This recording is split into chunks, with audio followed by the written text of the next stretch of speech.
Down, down, down they go. Into the darkness of the grave, gently they go. The beautiful, the tender, the kind. Quietly they go. The intelligent, the witty, the brave. I know, but I do not approve. And I am not resigned. In 1951, a woman died in Baltimore in America. She was called Henrietta Lacks. These are cells from her body. They were taken from her just before she died. They have been growing and multiplying ever since. There are now billions of these cells in laboratories around the world. If massed together, they would weigh 400 times her original weight. These cells have transformed modern medicine, but they also became caught up in the politics of our age. They shaped the policies of countries and of presidents. They even became involved in the Cold War, because scientists were convinced that in her cells lay the secret of how to conquer death.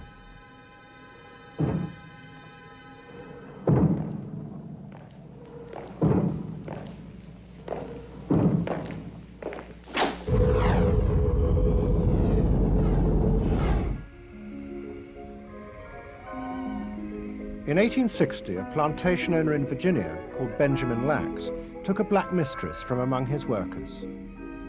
She bore him 2 children. They took their father's name, and for 3 generations the Lacks family worked in the fields. Then, in 1942, his great-granddaughter, Henrietta Lacks, decided to move to the city. She took her husband and family to Baltimore. It was wartime, and there was money to be made. She was known to all her friends as Henny. Oh, my goodness, I don't think I could top her. Henny was a beautiful girl. I was beautiful myself. I called myself it back in them days. But Henny was very, very pretty. Beautiful face, round face. And I used to admire her dressing because she used to dress real fancy. I dressed good too, but she had a husband and she could afford fine dressing. And she liked pretty things. She likes nice things. The cells stop growing, but sometimes they don't. Sometimes something happens to start them growing again, uncontrolled, dividing again, outlaws. Pressing on healthy tissues, healthy organs, growing, spreading throughout the body to start new malignant colonies. This is cancer. 6 miles away from where Henrietta lived was the laboratory of Dr. George Guy. Dr. Guy's ambition was to rid the world of cancer. He was convinced that the secret of how to do this lay inside the human cell. For 20 years, he had been trying to grow human cells in test tubes.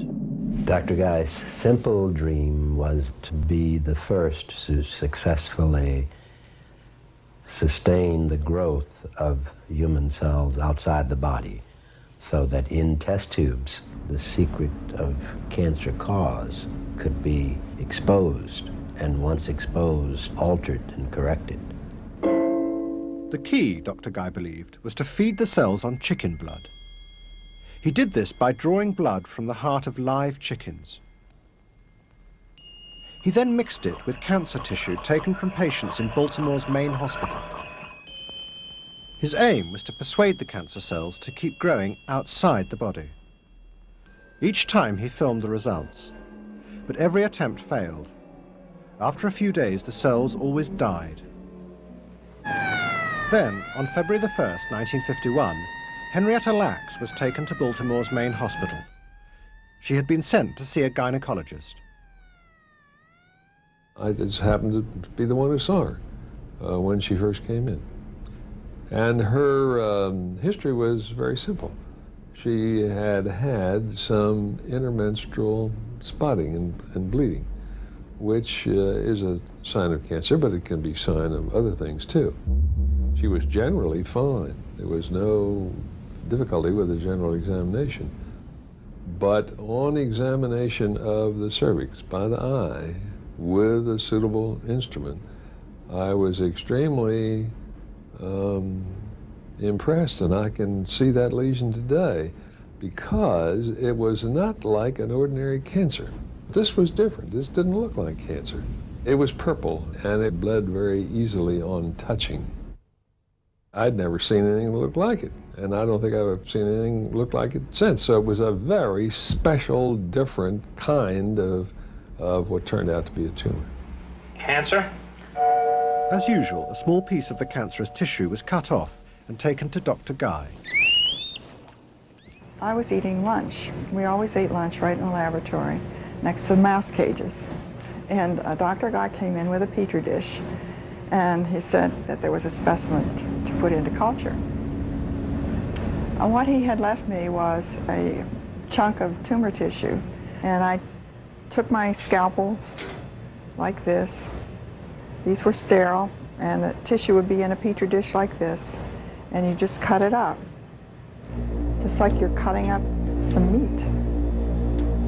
And then you added, according to his formula, so many drops of chicken plasma, just like I had done all the others. And lo and behold, it grew. Henrietta Lacks's cells began to do what Guy had dreamed of. They started to grow in his laboratory. This is the film he took of their first week's growth. Henrietta was sick.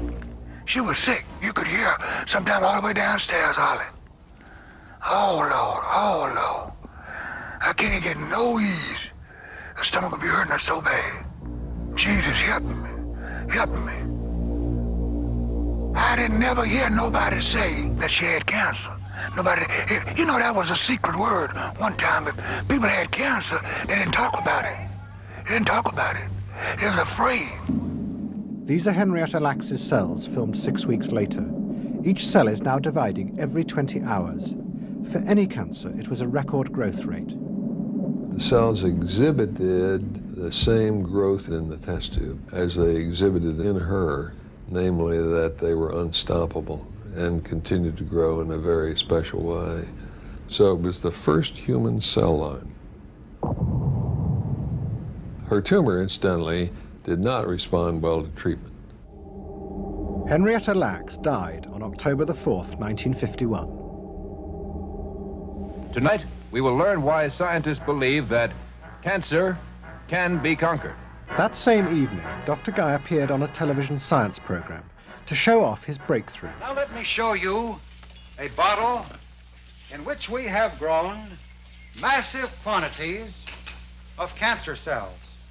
As he held Henrietta Lacks's cells up to the camera, his assistant was in the autopsy room. Dr. Guy had sent her to get more of the precious cells from the dead body. And I was all alone with my Petri dish. And I walked in, and she was all completely open. And just, you could look in and see tumor everywhere on all the tissues. And her bladder was one complete solid mass of tumor. We will show you some actual pictures of colonies in a test tube of cancer cells such as those I just showed you. It is quite possible that from fundamental studies such as these, that we will be able to learn a way by which cancer can be completely wiped out. Henrietta Lacks's body was taken back south to be buried. Dr. Guy kept what he had done a secret from her family. He was worried they might sue him. He gave the cells a code name, HeLa, H-E-L-A, and told everyone they came from a woman called Helen Lane. Henrietta Lacks was forgotten by science, but her cells were about to become world famous. For the first time, anything could be tested on living human cells. Her cells were sent into space, accompanied by 2 white mice. The aim was to find out what would happen to human flesh in zero gravity. Cosmetic companies bought millions of her cells to test for possible side effects in their new products. The American military placed large flasks of HeLa cells next to atomic tests. They wanted to see what the effects of radiation would be on human tissue. And then came polio. HeLa cells were the perfect host on which to grow and study the polio virus. From this came the development of the vaccine that conquered the disease. And polio raised a further question. Might cancer too be caused by a virus? And if it was, could it too be cured? It was hoped in the 50s that a virus could be discovered that had been a major cause of cancer and a vaccine developed to that virus to control cancer. And because Henrietta Lacks's cells were cancerous, they had to have the secret of what cancer was and how you could kill it. The first step was to find out whether, like polio, cancer was infectious. Two scientists went to a maximum security prison in Ohio. They took with them large quantities of Henrietta Lacks's cells. This is the first suspension that we'll be using this morning, and down at the bottom here you can see quite a pellet of concentrated cancer cells. This material, the suspension of cells, will then be taken up into a tuberculin syringe and merely injected underneath the skin of the forearm through an area that has been anesthetized with Novocaine. They were inoculating them with HeLa cells under the skin to see if the HeLa cells would grow and cause a cancer. It seemed a very eminently reasonable thing to do. How else are you going to find out if HeLa cells in fact do, spread and cause cancer? Well, why did you volunteer for this? My grandmother, my father both died of cancer. And I believe that the wrong that I have done in the eyes of society this might make a right on it. I mean, I don't know. Some of the prisoners developed small tumors, but not full-blown cancer. The results were inconclusive. When they cut out the lower one on my arm, you can see here, the top one, they called me back after 14 days, and it did not have to be removed. It had died out in my system. So that is, they think that there's what they're trying to find, immunity to it. But then other evidence emerged that seemed to prove there really might be a cancer virus. Henrietta Lacks was no longer alone in the cell world. Suddenly it seemed very easy to grow cells outside the body. Some were cancerous, others were normal. This is a heart cell growing inside a petri dish. Each cell is beating with the same rhythm as the heart from which it came. Out of this original push, attempts now proliferated everywhere to grow human cells, and many of them were successful. By God, they had cells from lung, and they had cells suddenly growing rapidly from a variety, a whole spectrum of human tissues.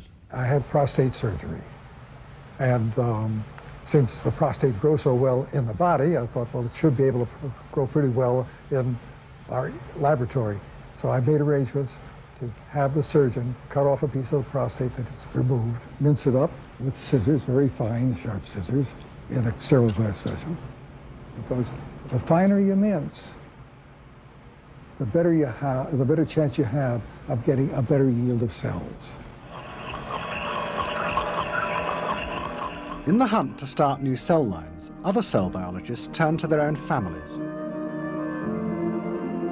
I decided that I would try to establish a cell line from the amnion at the birth of one of my children.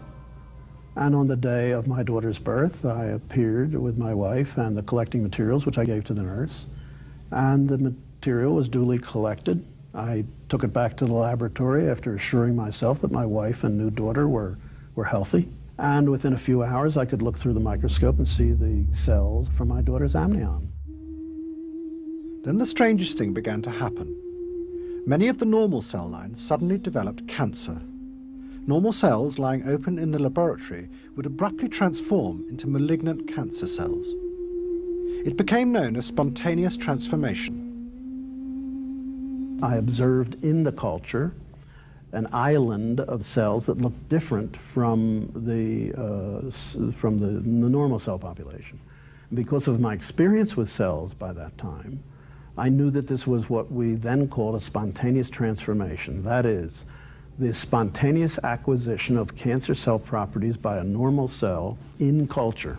There was now a growing belief that inside malignant cell lines like Henrietta Lacks' was a cancer virus. If it could be found and isolated, cancer would be conquered. But it was going to take a great deal of money. Help came from a woman called Mary Lasker. She was a Millionaire Society hostess in New York. I think this is one of the most exciting still lifes that Matisse ever did. It's full of color and warmth. I have some pictures here by Cézanne and Manet and Renoir. Lasker's husband had died of cancer. Since then, she had devoted herself to a crusade. She wanted the government to fund a vast project, like the space program, to cure cancer. Believe it or not, the amount of money that's being spent for medical research is, well, it's just piddling. And you won't believe this, less is spent on cancer research than we spend on chewing gum. But cancer was low on the political agenda. To persuade the politicians, Mary Lasker needed to find the promise of a simple cure. Then one of her scientist friends, Matilda Crimm, told her about the virus cancer theory. To Mary Lasker, the virus theory of cancer was very exciting when she heard of it. It seemed to offer a point of attack to the cancer problem, you know. Knowing the enemy is always useful. She called me one day and she says, Matilda, we have to push this campaign for cancer research because this is something the public will be in favor of. Everybody's afraid of cancer. We together started this campaign for cancer research. I'm Bing Crosby, and I am on stage. And that means the show's begun. Lasker and Crimm turned to Hollywood. They persuaded the stars to appear in network television shows. Their job was to speak publicly about the thing of which everyone was terrified. Today, I'm 53 years old. I have a family consisting of 6 kids and a wife whom I adore. And I also have lung cancer. You are nobody till somebody loves you. Their other task was to broadcast the confident promises of the scientists.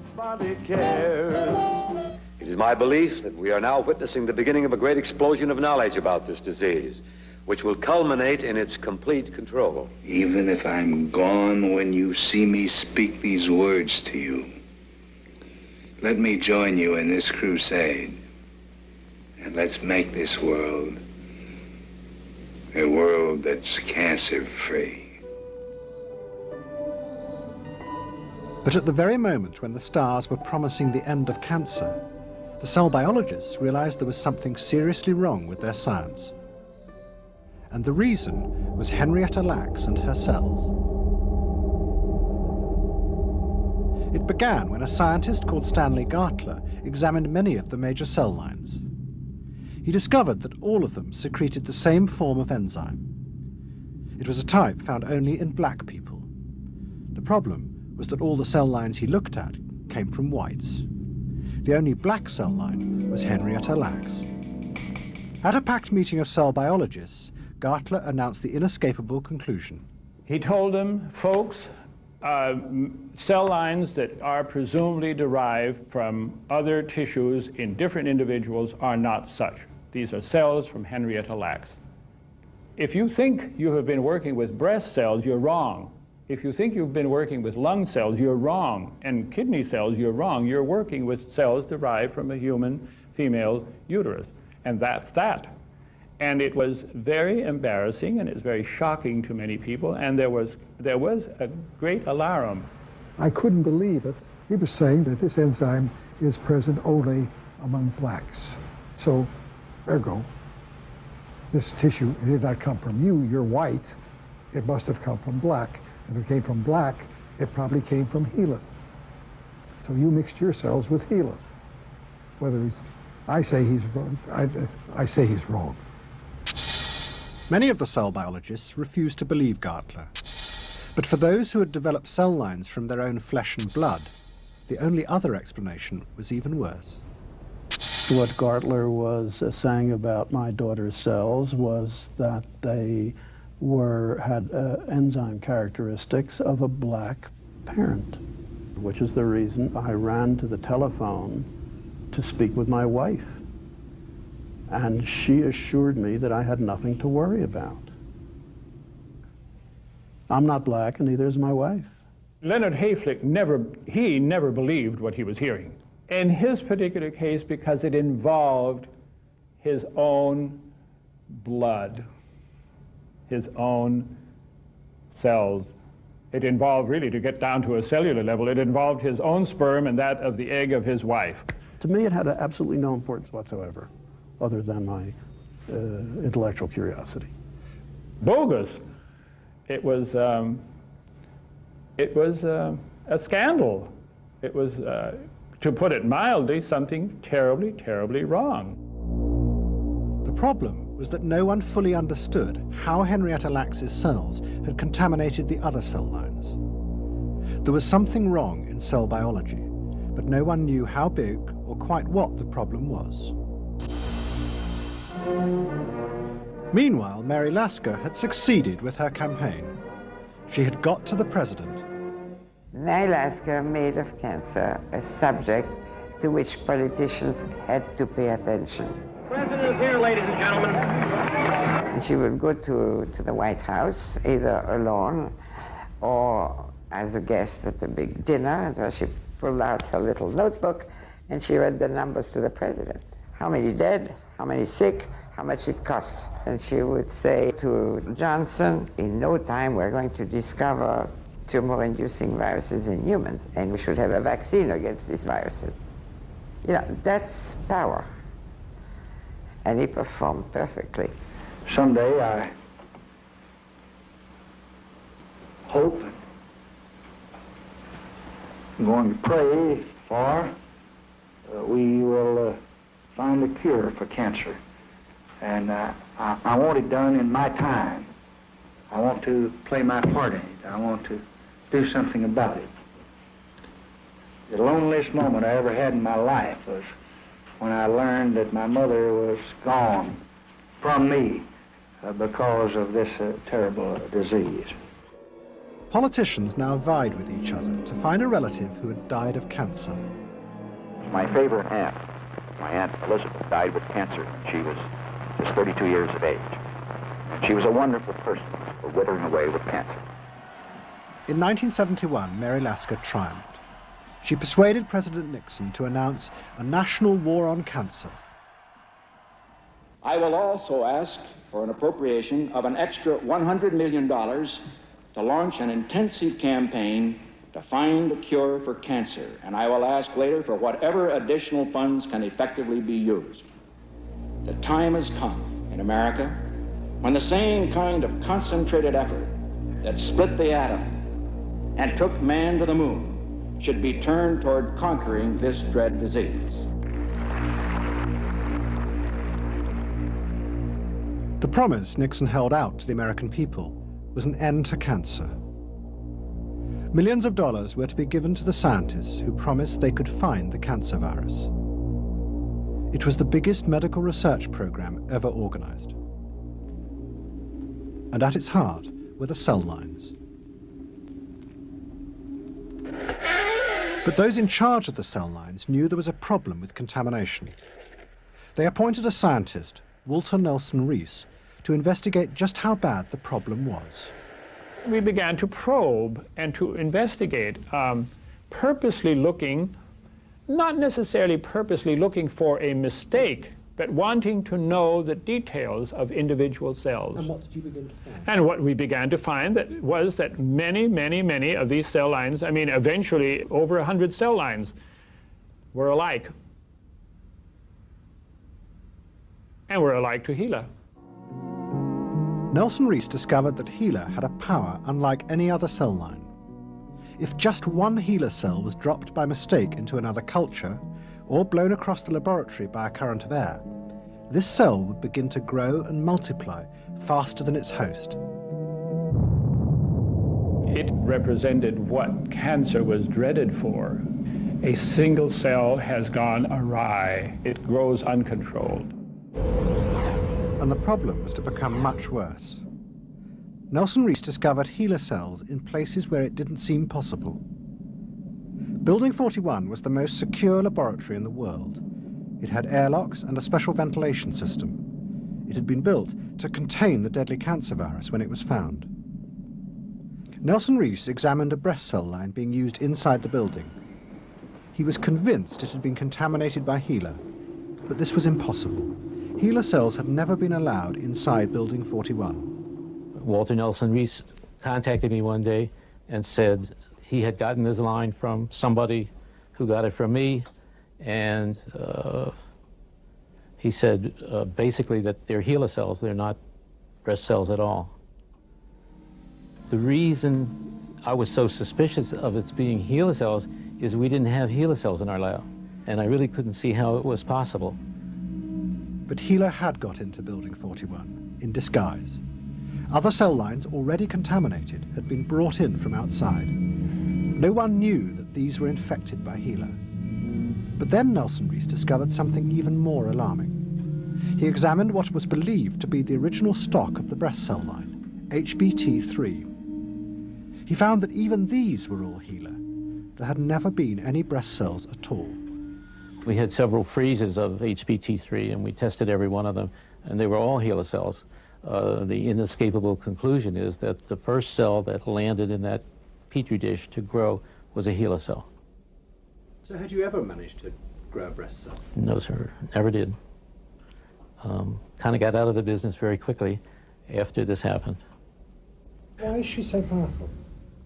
That I can't answer. One just simply does not know what the constitution is of HeLa cells. One does not know what the constitution is, why it is that in spite of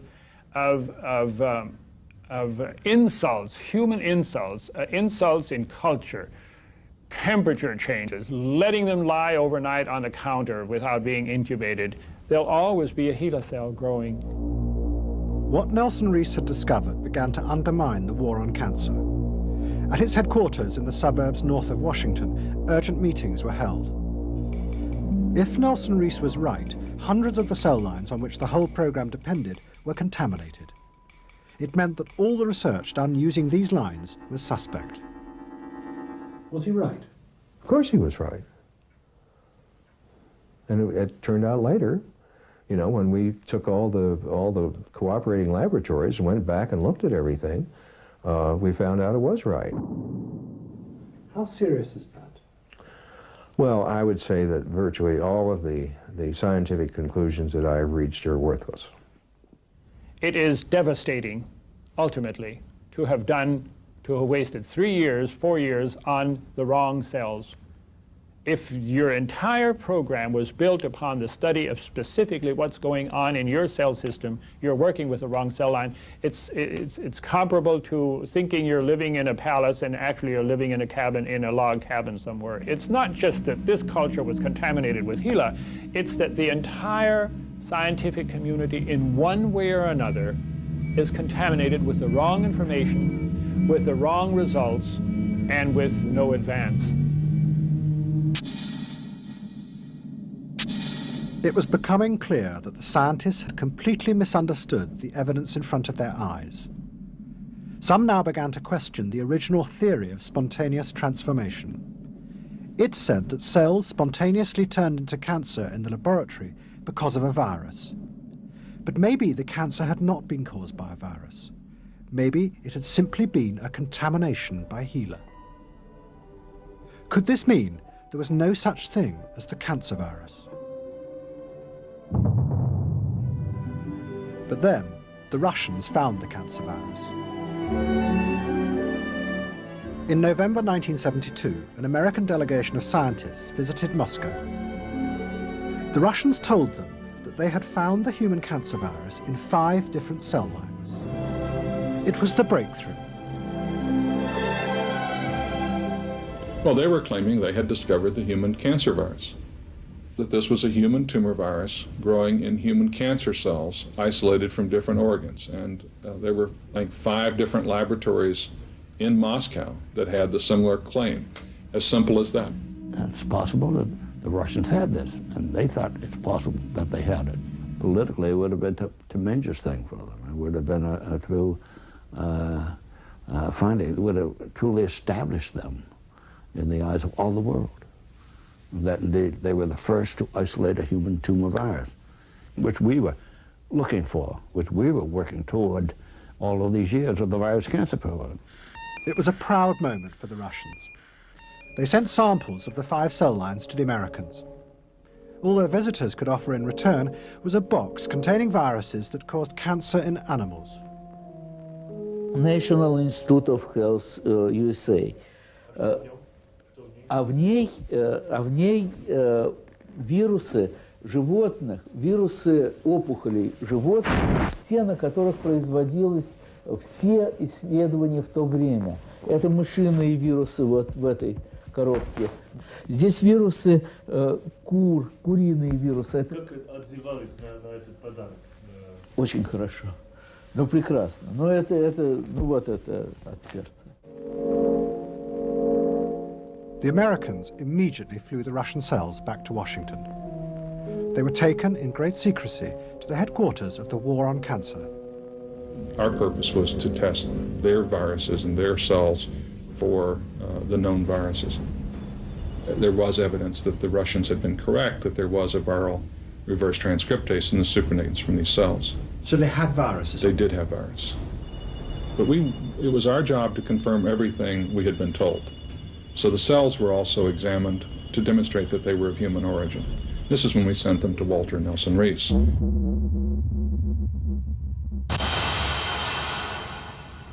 These cells were treated with kid gloves. This was a precious arrival of something extraordinary, because something was showing up in these cells that was new, novel, exciting. And these cells were going to be handled very carefully, and only until they had been examined thoroughly was anything going to be said about them, done with them, sent to other people, or anything, God forbid, anything published on these particular cells, because this was a breakthrough. And sooner than not, the results came back, and all of these cell lines had type AG6PD, which meant to us that they were derived from black individuals, probably from 20% of a black population. Now, I knew about Lumumba University. I knew that there was a large contingent of African blacks in Moscow. But you know, I just thought there's something fishy here. It just can't be. So Nelson Rees examined the chromosomes of the Russian cells. He found they were all identical to HeLa. It meant only one thing. Somehow, some of Henrietta Lacks's cells had got through the Iron Curtain. And the virus the Russians found turned out to be no more than a harmless monkey virus. She had picked it up on her journey to Moscow. Then the Russians arrived in Washington for their return visit. How did you go about telling them the bad news? It was difficult. As I recall, we had one of the joint meetings of the two delegations in Bethesda. The Russian scientists on one side of the table, and the Americans on the other side, and all this sort of thing. We even brought in the scientist, Walter Nelson Rees, who had worked on this one cell line that they thought was a human tumor cell line producing product. It inadvertently became a national and international event, because I was clearly blurting out the fact that this was one and the same cell line, albeit perhaps different cultures, of cells from Henrietta Lacks with the same identical virus growing on them and had nothing to do with some new discovery. And this is a slap in the face. Нельсон Рис, он показал по хромосомам, по характерным хромосомам и по характерному маркерному ферменту, он смог идентифицировать линии, которые на самом деле являются HeLa. Так сказать, не соответствует своему названию, на самом деле является HeLa. Ну, в общем, это уже сразу стало ясно, что и в Америке линии загрязнены, во всем мире, и к нам. Они же пришли, они не у нас были выведены, эти линии, они же тоже к нам пришли из Америки, из Европы. Наверное, отреагировали. Наверное, отреагировали. Ну, может, старались не очень показывать это дело. Так. Не очень показывать.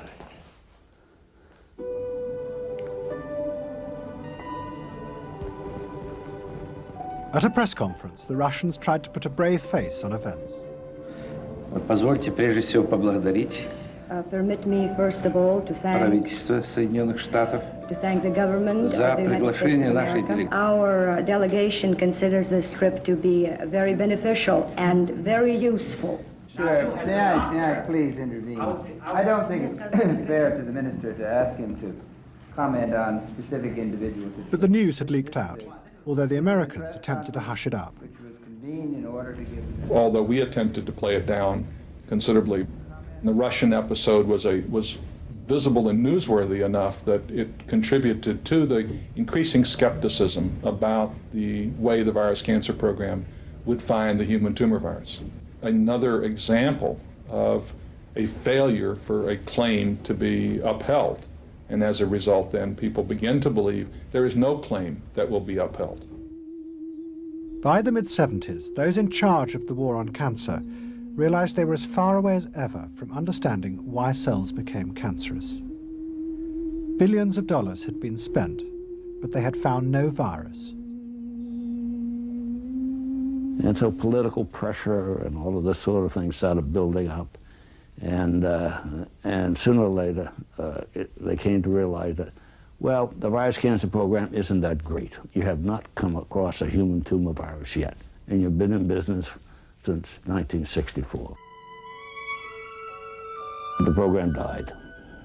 I'm not saying it died a miserable death, it just disappeared. What had begun as a vast project to push back the boundaries of death had failed. The secret of what made human cells turn into cancer and grow and divide ceaselessly remained elusive. But the scientists and politicians had raised enormous expectations. They had turned cancer into a public enemy and promised to conquer it. And those expectations remained. The 2 million American men and women who are leading the fight against cancer. I am not resigned to the shutting away of loving hearts in the hard ground. So it is, and so it will be. The best is lost. The honest look, the laughter, the love, they're gone. They're gone to feed the roses. I know, but I do not approve. And I am not resigned. But at this very moment of scientific despair, a new theory of how to conquer cancer emerged. And yet again, behind its rise to power, was Henrietta Lacks and her cells. It came from a new generation of scientists who believed that cancer was not caused by a virus from outside. It came from inside, from the genes. The genetic theory of the cause of cancer said that the enemy is within, it's in your genes. So from the very moment you're born, the bomb is ticking away inside of you. It's much more difficult, it's more insidious. We have to intervene within your own body, we have to be more intrusive, we can't keep it away. You had to probe and uncover the bad DNA. But up to this time, there had been no way of identifying particular genes. Then an English geneticist called Professor Harris found a way. Professor Harris fused HeLa cells with a mouse cell. The resulting cells, the clones of cells that are then isolated, have different elements of the HeLa cell genetics. It allowed people to try to map genes to different chromosomes, and this was a fundamental tool in the development of gene mapping. Henrietta Lacks now became an object of fascination for geneticists. They wanted to know everything about her, not just her cells, but her entire genetic history. The problem was, she was dead. You couldn't study her genetics because she had died. So the only way to figure out what she was genetically, in terms of all these different markers, was to go back to her family. In 1976, a team of geneticists set out to track down the remaining members of the Lacks family. They found her husband and 4 of her children still living in Baltimore. I say it was about 15 or 20 years after she'd been dead, and they wanted to do this genetic research to find out whether any of the kids carried her, the same gene that she carried or whatever. So they wanted blood, so they came, and they asked permission to draw blood from her children. A doctor and a nurse came to the house and had all of us there. The blood test they did on us, they took blood tests from each one of the kids, each one of my mother's kids, and they told us that they just tested it to see if what my mother had was hereditary. I said, "You're working on her cells?" And he said, "Yeah." He said, "Her cells are still alive." And I just, you know how I was just truly amazed. And he said he'd been working on it for years. And it like took us by surprise. We never knew this. And there's another thing that got me upset with him, like, is there anything else I don't know? And it can get scary when you think about it.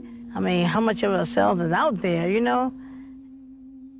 The new technology of gene mapping gave geneticists a feeling of power and confidence. They became convinced that they would find the cause of cancer. They would open up the cell and isolate the cancer genes.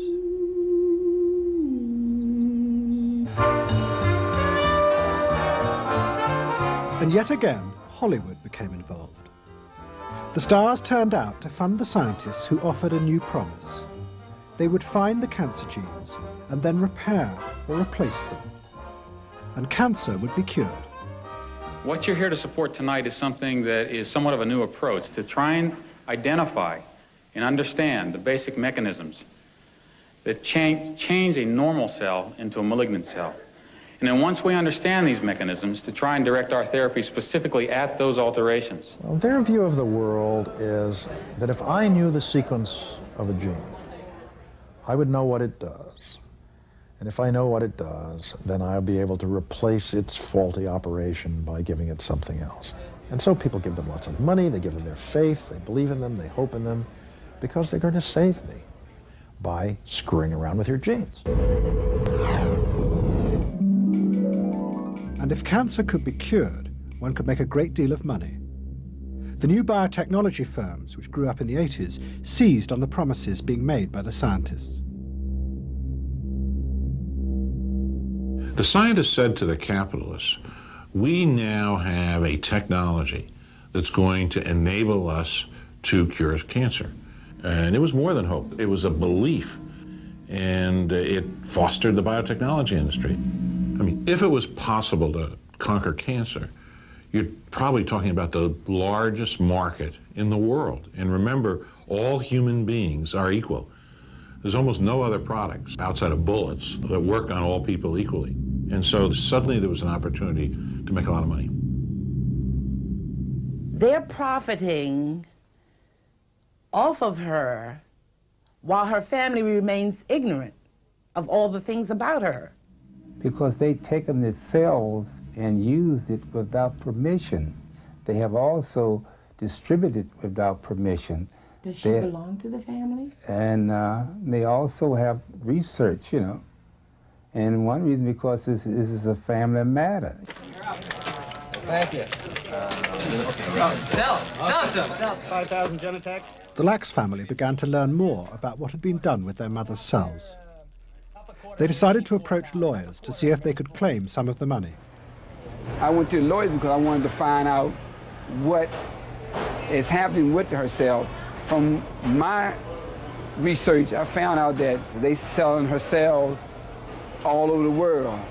And I just wanted to find out who is making money off my mother's cells. I was kind of angry about it, or mad about it in a way, because it was something that no one knew about. The lawyers approached most of the major biotechnology and pharmaceutical companies. Everywhere they were turned away. It seemed they had no legal case. Henrietta Lacks had died too long ago. Faced by this, the Lacks family decided that if they couldn't win any money, they would fight for recognition for their mother. They began a campaign which was picked up by radical black magazines. And we got a lot of pictures of around here like this, around the market, up John Hopkins Hospital. We just want to make them aware of who she was. The reason why I think they're not trying to acknowledge is because she's black. I think if it was the other way around, if she's a white female, I think they would have been acknowledged and they would know who she is right now. The Lacks family became convinced that their mother's death somehow represented a kind of heroism. It had been a sacrifice by a black woman for the rest of the world. The most famous woman in the world in medical history, the only woman in the medical history that holds this title, you know, to me, I don't think they want blacks to hold that title. But the promise of finding a cure for cancer is yet again beginning to fade. By the early 90s, scientists had identified many genes associated with cancer. But these genes are only one part in a complicated sequence of events that lead to cancer. The human body is far more complicated than scientists thought. The public optimism is giving way to a new skepticism. We don't have a single case, not a single case, where knowledge of the DNA sequence of a gene has led to a treatment for the disease. Knowing all the genes in the human genome is in itself not information on how the human body works. If you want to know how the human body works, you have to look at the proteins, the cell organelles, the machinery of the body as a whole. The DNA information is not sufficient. The dream didn't happen. The dream of winning the war on cancer, the dream of making a lot of money did happen for a lot of people.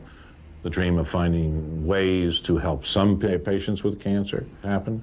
But the dream to cure cancer has not and did not happen. Are we any nearer curing cancer than we were 50 years ago? No, certainly not. In particular cases, we are in better control of the conditions for chemical attacks on cancer, knowing exactly what chemicals to give. Lives are extended by either burning the cancer out or cutting it out or killing it with chemicals. And there are no other ways. And there are not likely to be. So is the promise of a genetic cure for cancer an illusion then? Yes. It really is? Yes. I don't know what more to say. Running, running, running, I can't tarry. Morehouse College in Atlanta is one of the oldest black universities in America. If my mother don't go, I can't tarry. Last October, on the 45th anniversary of Henrietta Lacks's death, it honored her and her family. It was the culmination of their campaign for the recognition of their mother. I'm running up the King's Highway. The city of Atlanta acknowledges the contributions of Henrietta Lacks for advancing the medical and scientific efforts for cancer, polio, and many other diseases, and on behalf of the citizens of Atlanta, hereby proclaim October 11th as Henrietta Lacks Day in our city. Signed, William Campbell. The family now became celebrities. Would you give us some response on your emotional comments at this time? Well, I think I was part of a miracle because when she was pregnant with me, she was dying with cancer. Oh. See, only little outcome I had of that, I stayed in the hospital a whole year with a spot of tuberculosis. Since then, I've been having a clean bill of health, and she's done, tremendous, miraculous help for other people. She deserved it. As a result of the campaign, Henrietta Lacks has become a scientific heroine. But in reality, she has defeated science. For 45 years, scientists have struggled to understand her cells and cure cancer. But a growing number of scientists believe that even if they understood why Henrietta's cells grow and divide ceaselessly, they could not cure the disease. there is a new pessimism in science. I can know the cause of lots of things. I know the causes of the tides, but I can't stop them. I know the cause of hurricanes, but I can't stop them. I know the current causes of death.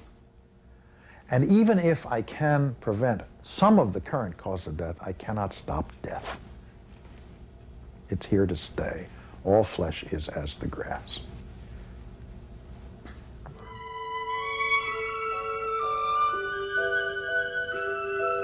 Gila will live forever, perhaps. The dance of Gila continues. They are all dancing out there somewhere along the line, and they're still on the stage somewhere, I'm sure. The stage is very broad and wide, and the curtain has by no means gone down on them, and the music plays on.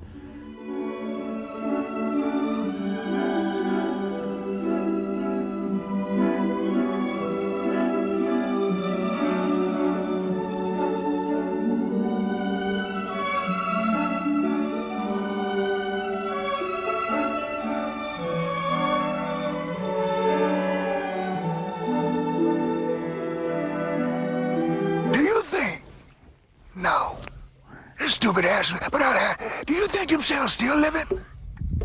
I'm talking about in the grave.